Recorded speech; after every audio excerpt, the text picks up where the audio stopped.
పరిటాల రవిని అంతమొందించడానికి ముందు పరిటాల రవి సినీ నటుడు పవన్ కళ్యాణ్కు గుండు కొట్టించాడు అనే ప్రచారం ఏ స్థాయిలో జరిగిందో మీకు తెలుసు.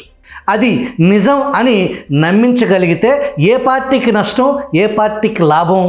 కుట్రల నుంచి లాభం కోరుకునే వాళ్ళు పన్నిన పన్నాగమే పరిటాల పవన్ కళ్యాణ్ వివాదం.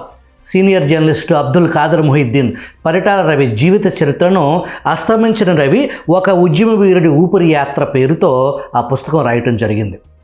రవి మొదటి వర్ధంతి సందర్భంగా 20 సంవత్సరాల క్రితం రవి కుటుంబ సభ్యుల సమక్షంలో ఆ పుస్తకం విడుదలయ్యింది.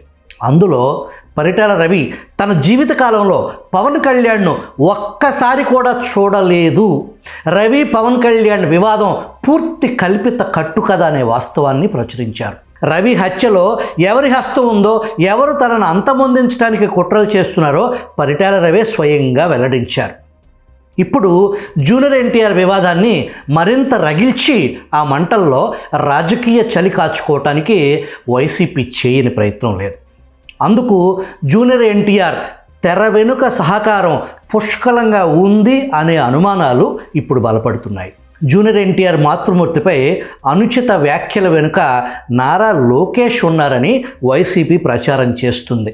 అయితే తెలుగుదేశం పార్టీకి జూనియర్ ఎన్టీఆర్కు మధ్య గ్యాప్ ఉందనేది బహిరంగ రహస్యమే.